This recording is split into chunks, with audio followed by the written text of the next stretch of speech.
Bien, jóvenes, estábamos continuando con el desarrollo y aplicación de los temas del trabajo que ustedes tienen asignado.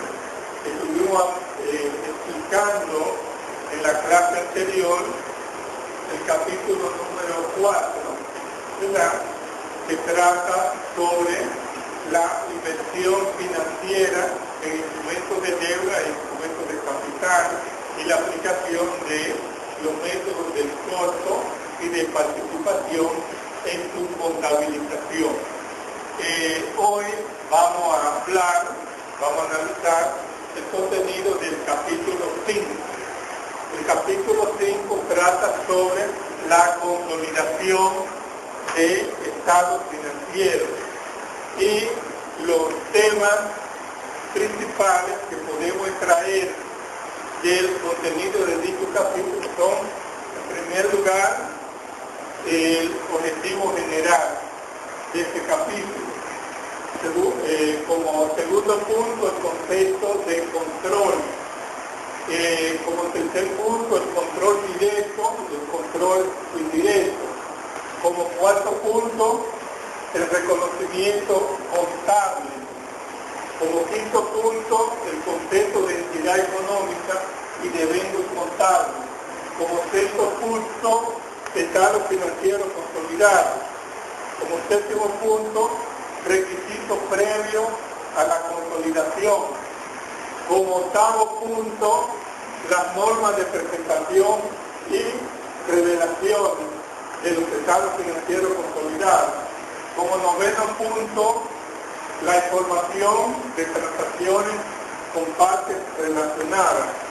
Y como décimo punto, el proceso de elaboración de los estados financieros consolidados que consta en 8 pasos importantes, que son, en primer lugar, obtener los estados financieros de las empresas del grupo, de los estados financieros individuales. Como segundo paso, someter a revisión y conciliación los estados financieros individuales de las empresas del grupo. Como tercer paso, aplicar el método de participación por parte de la empresa controladora en los resultados de las asociadas, subsidiarias y subsidiarias no consolidadas. Como cuarto paso, tenemos la elaboración de la hoja de distribución para igualar los catálogos de cuentas de las subsidiarias con el catálogo de cuentas de la empresa matriz. Como quinto paso, tenemos la elaboración de la hoja de trabajo de consolidación. Como sexto paso, tenemos realizar los ajustes que correspondan para llevar las partidas de las subsidiarias al valor razonable del mercado, o sea, a partir de cuando se hizo la operación de combinación de valor. Como décimo paso, tenemos la elaboración de las entradas de consolidación para eliminar las partidas recíprocas de las empresas del grupo. Y como último paso, fue elaborar los estados financieros consolidados de dicha hoja de trabajo. Estos son los puntos principales, ¿verdad?, que podemos traer del contenido de este capítulo. Vamos a pasar ahora a comentar cada uno de estos puntos y a contestar las preguntas que ustedes puedan tener de cualquiera de estos puntos. Ustedes pueden interrumpirme en cualquier momento de la explicación para que formulen sus preguntas. El objetivo general de este capítulo 5, ¿cuál es? El de llevar a los estudiantes los conocimientos teóricos y prácticos relacionados con el proceso de elaboración de los estados financieros consolidados. Que ustedes dominen cada uno de los conceptos, de los términos y de los procesos que se siguen al momento de elaborar los estados financieros consolidados, de forma que ustedes puedan ser capaces de elaborar los estados financieros consolidados de un grupo de empresas. Como segundo concepto tenemos el concepto de control, que es el control desde el punto de vista de los grupos empresariales o de las combinaciones de negocios, que es el poder que tiene la empresa controladora de incidir y decidir sobre las políticas financieras y operacionales de la empresa subsidiaria, sea que la empresa matriz o controladora es la que ejerce el control. Y el control consiste en decidir en los aspectos claves, en los aspectos importantes sobre las decisiones de buscar fuentes de recursos, ¿verdad?, de dónde se van a obtener los recursos que necesita la empresa subsidiaria. Que decide eso es la empresa matriz, la empresa que ejerce el control.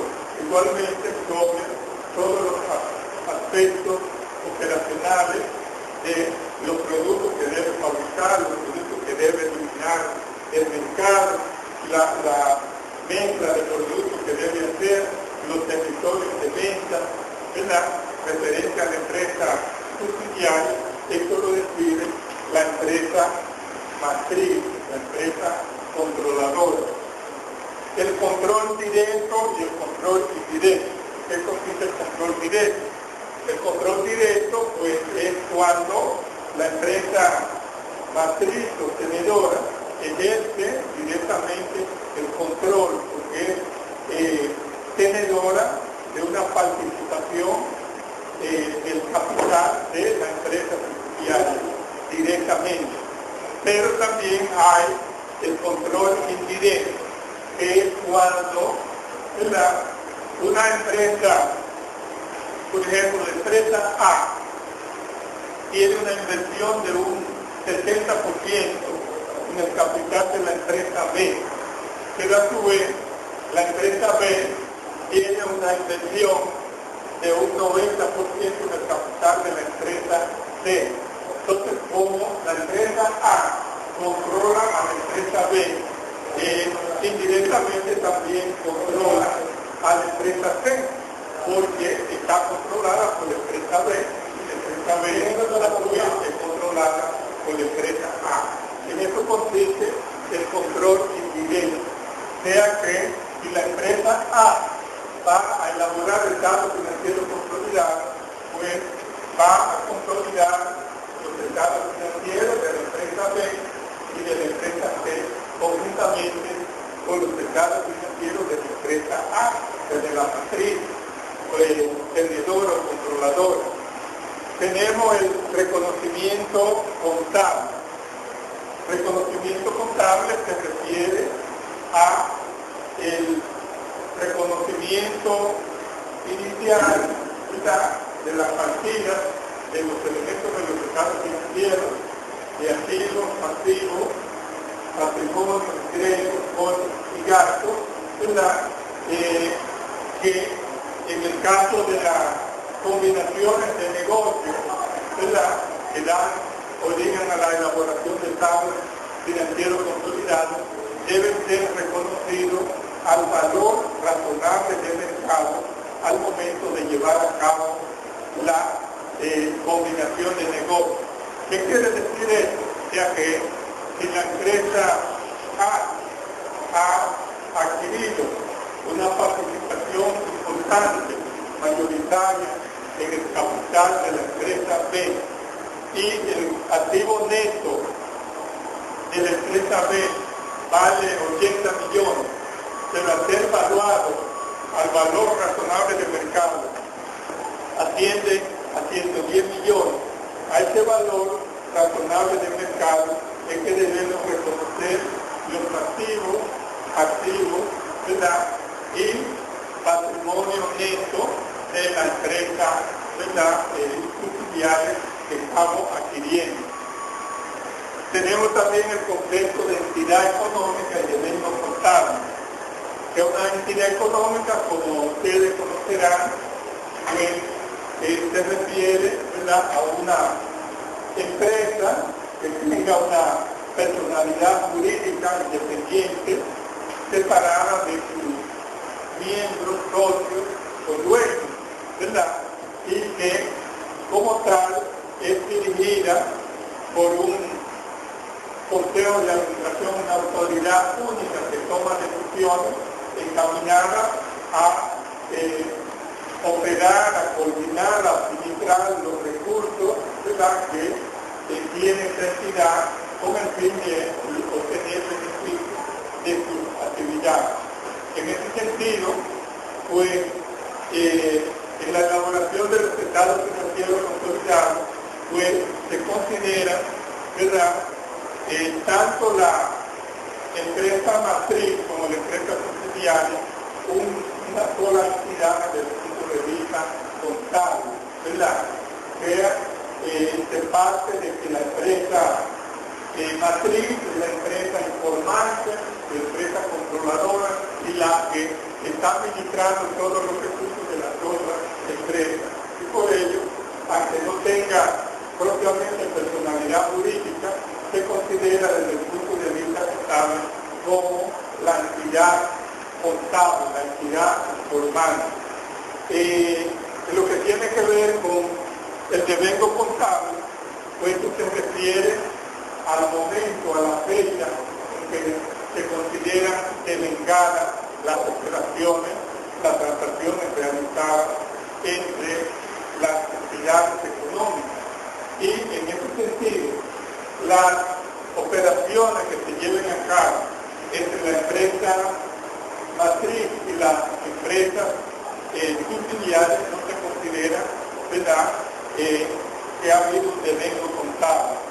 No se considera que ha habido una transformación de los recursos, una modificación de los recursos, a menos que esos recursos hayan sido transferidos a un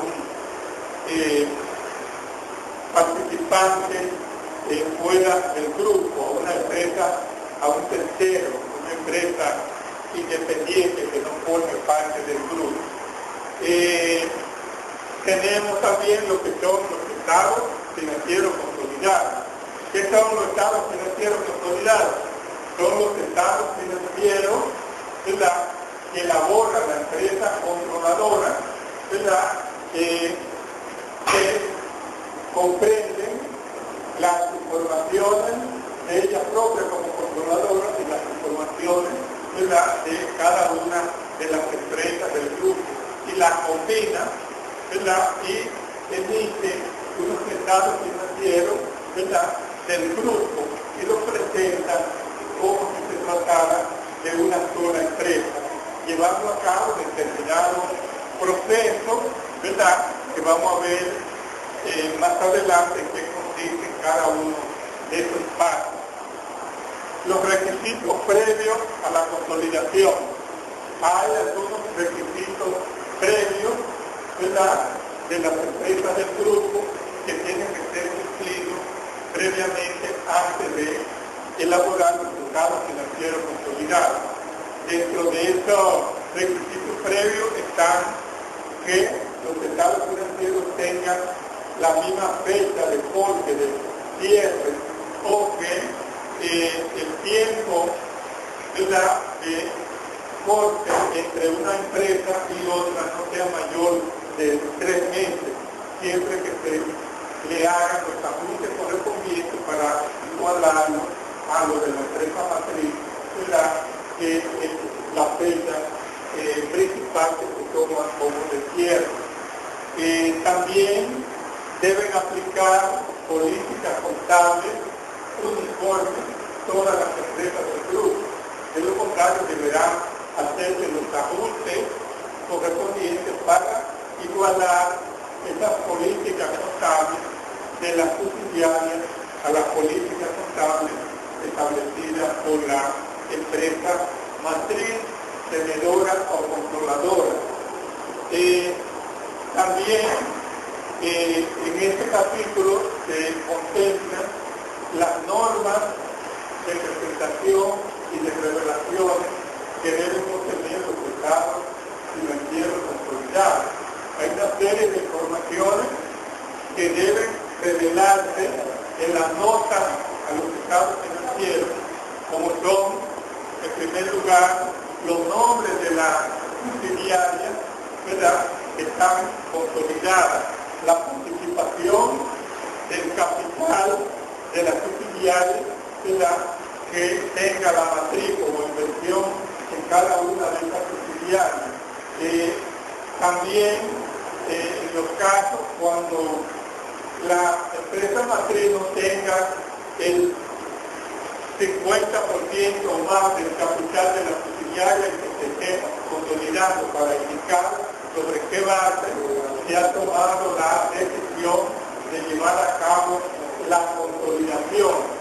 Y por el contrario también cuando se tiene más del 50% que la empresa no haya sido considerada en la consolidación, para explicar por qué, ¿verdad?, no se han consolidado estas informaciones de las subsidiarias, entre otras revelaciones, como son, por ejemplo, las subsidiarias que han sido adquiridas durante el periodo, las subsidiarias que han sido vendidas, ¿verdad?, durante el periodo, aquellas subsidiarias que han dejado de ser subsidiarias y han pasado a hacer inversiones en empresas asociadas, entre otros aspectos importantes que deben ser revelados a través de las notas a los estados financieros.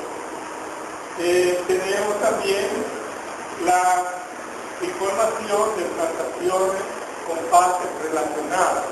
Una parte relacionada, bueno, es la subsidiaria con relación a la matriz o cualquier otra empresa que tenga, ¿verdad?, la facultad de recibir algún trato preferencial, ¿verdad?, o de suministrar determinados productos, ¿verdad?, y que habrá determinadas consideraciones, otras condiciones de precio, de compra, de venta, etc. En ese sentido, todas las operaciones con esas partes relacionadas deben ser informadas a través de notas también a los estados financieros consolidados. Tenemos como punto décimo el proceso de elaboración de los estados financieros consolidados. O sea, son 8 pasos que hay que dar, hay que llevar a cabo para elaborar los estados financieros consolidados. El primer paso es obtener los estados financieros individuales de las empresas del grupo. O sea, quien tiene la responsabilidad de elaborar los estados financieros consolidados es la empresa matriz, ¿verdad? Pero cada una de las empresas subsidiarias lleva su contabilidad aparte, que separa sus estados financieros aparte. Entonces, la empresa matriz tiene que obtener los estados financieros como primer paso, ¿verdad?, de cada una de las empresas subsidiarias que conforman el grupo empresarial. El segundo paso es someter esos estados financieros a revisión y consolidación, o conciliación más bien, para, en primer lugar, determinar si deben ser consolidadas todas las subsidiarias, ¿verdad?, porque hay algunas que deben excluirse de la consolidación porque presenta alguna situación especial. Por ejemplo, cuando la subsidiaria se ha adquirido con el propósito de venderla en un periodo de un año, entonces no debe consolidarse. Las normas aconsejan a la no consolidación en este caso. Si la subsidiaria, la empresa matriz no ejerce ya el control de las tomas de decisiones importantes, tampoco debe consolidarse. Esto sucede, por ejemplo, cuando las empresas caen en problemas de litigios legales y que podrían estar siendo controladas por algún tribunal, ¿verdad? Un síndico de quiebra, etcétera. En este caso, pues, la empresa no tiene el poder de decidir sobre la política financiera y operacional de las empresas subsidiarias y por tanto entonces deben excluirse de la consolidación, pero sí informarse de esa situación a través de notas a los estados financieros consolidados. También deben revisarse las partidas recíprocas de cuentas por cobrar, cuentas por pagar, inversiones, capital, contable, entre otras partidas, ¿verdad?, que se consideran intragrupo o recíprocas, para determinar que esas partidas concilien para luego, como veremos más adelante, poder llevar a cabo las entradas de consolidación y eliminación de estas partidas. El tercer paso consiste en aplicar el método de participación. O sea, una empresa tenedora, ya sea que tenga una participación en una social o en una subsidiaria, pues debe aplicar esta matriz, el método de participación, para reconocer la parte de los beneficios o de la pérdida que haya tenido la empresa subsidiaria e incluirlo y actualizar su cuenta de inversión, ¿verdad?, el reconocimiento del ingreso, la pérdida correspondiente. El cuarto paso consiste en la elaboración de la hoja de distribución. O sea, regularmente, cuando hay un grupo empresarial, no necesariamente, ¿verdad?, hay un catálogo de cuentas unificado para todas las empresas del grupo, sino que cada empresa tiene su catálogo de cuentas, ¿verdad?, individual, separado, porque se dedican a actividades diferentes. En ese sentido, entonces, para poder llevar a cabo el proceso de consolidación, hay que hacer una unificación, ¿verdad?, del equivalente del catálogo de cuentas de la empresa matriz, ¿verdad?, para igualar lo que la subsidiaria, ¿verdad?, hacer la conversión, por ejemplo, de la partida de venta que aparezca en la cuenta de la matriz, también en una subsidiaria aparezca ingresos por servicio, o intereses cobrados, ¿verdad? Entonces debe hacerse la igualdad de que son partidas que deben considerarse iguales a ventas desde el punto de vista de la consolidación.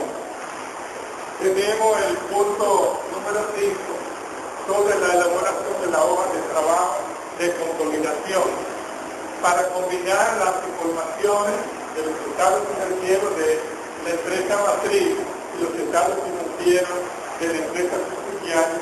Hay que elaborar una hoja de trabajo de consolidación con los encabezados de la columna correspondiente, con una primera columna para los títulos de la cuenta, una segunda columna para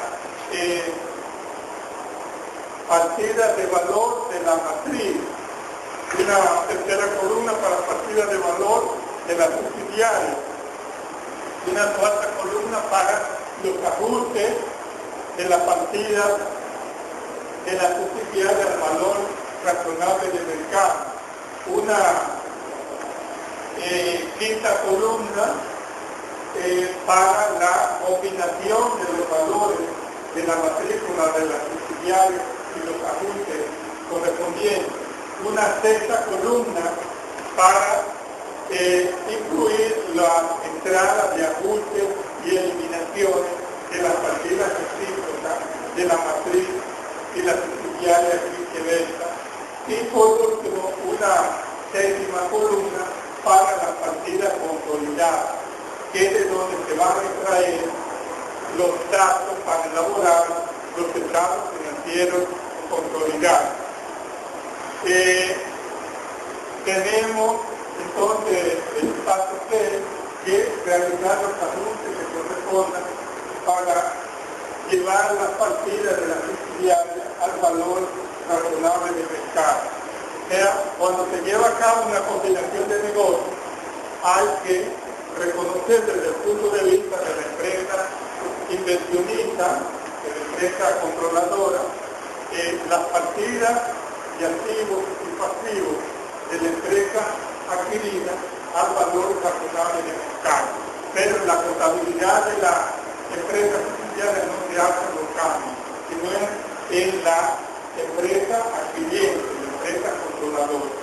Entonces, por tanto, cuando haya habido ajuste de partida del valor en libro al valor razonable del mercado, hay que incluir esos ajustes en la hoja de trabajo de consolidación en la columna correspondiente, para que esas partidas de la subsidiaria estén reconocidas al valor razonable del mercado. El paso 7 consiste en elaborar las entradas de consolidación para eliminar las partidas recíprocas. O sea, las operaciones que se llevan a cabo entre la matriz y la subsidiaria hay que reconocerlas. Y en el paso 2 lo que hace es el reconocimiento de esas partidas. Pero entonces más tarde, luego de identificar y consolidar estas partidas, aquí en el paso 7 debemos eliminarlas, hacer una entrada de consolidación y vaciar esas entradas de consolidación en la hoja de trabajo. Me explico, si la empresa matriz le vendió mercancía por $1.000.000 a la empresa subsidiaria, entonces hay una compra de la subsidiaria a la matriz, una venta de la matriz a la subsidiaria. Y si fuera crédito, hay una cuenta por cobrar de la matriz a la subsidiaria y una cuenta por pagar de la subsidiaria a la matriz. Entonces esas partidas tienen que ser eliminadas a través de los registros de entrada de consolidación ahí en este punto 7 y pasadas a la hoja de trabajo ya de consolidación. Y por último, tenemos la elaboración de los estados financieros consolidados. Cuando hacemos esta entrada de consolidación, ¿verdad?, y eliminación de partidas recíprocas, pues totalizamos, cuadramos, ¿verdad?, la hoja de trabajo, y de la última columna, entonces, de partidas consolidadas, de ahí extraemos, tomamos las informaciones para elaborar los estados financieros consolidados. ¿Qué estados financieros consolidados? Bueno, el balance general, el estado de resultados, el estado de flujo efectivo, el estado de cambio en el patrimonio neto y las notas explicativas de los estados financieros. Los mismos estados financieros que conocemos en las empresas individuales, estos mismos estados financieros se elaboran a partir de el proceso de consolidación por parte de la empresa tenedora o controladora, con el apellido para cada estado de la palabra consolidado. Balance general consolidado, estado de resultados consolidado, estado de flujo efectivo consolidado, estado de cambio en el patrimonio neto consolidado y notas a los estados financieros consolidados. Bien, entonces, estos son los temas principales que están contenidos y explicados, ¿verdad?, en el capítulo 5 del libro Consolidación de Estados Financieros, tercera edición, autor Aureliano Martínez Castillo, que hemos explicado, a grosso modo, en esta nota. Si ustedes tienen alguna pregunta o inquietudes, dudas, ¿verdad?, del contenido de este capítulo o de lo que ustedes deben hacer para desarrollar la parte práctica, los dos últimos temas, y después les tenemos el turno para que ustedes hagan sus preguntas, presenten sus inquietudes o hagan sus aportes o aportaciones sobre estos temas.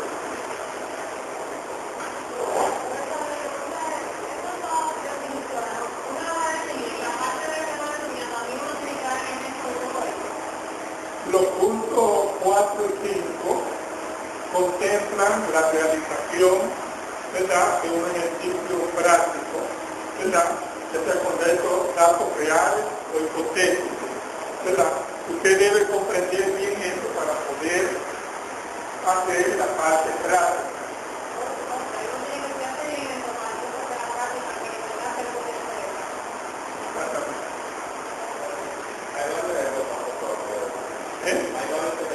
Sí, los capítulos hay dentro.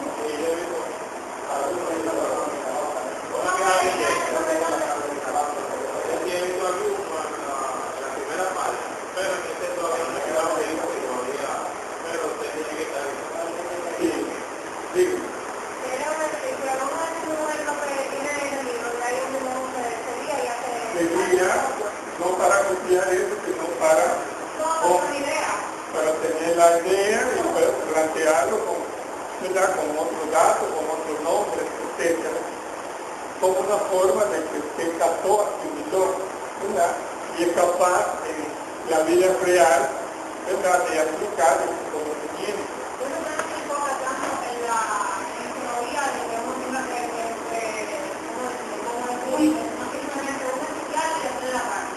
Sí. El objetivo de este capítulo es llevar los conocimientos teóricos y prácticos, ¿verdad?, relacionados con el proceso de elaboración de estados financieros consolidados.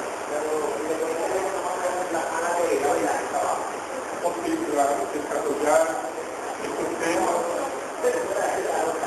Sí. Preguntan.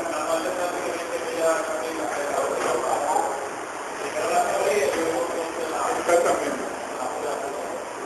Preguntan. Bien, pues lo veremos el próximo jueves, si Dios lo permite. Vengan con sus preguntas, con sus inquietudes, no se duerman con el trabajo, ¿verdad?, para que puedan, ¿verdad?, entender y hacer el trabajo como debe ser y sacar entonces buena nota para pasar aquí la asignatura y pasar en la calle cuando se les presta. Bueno.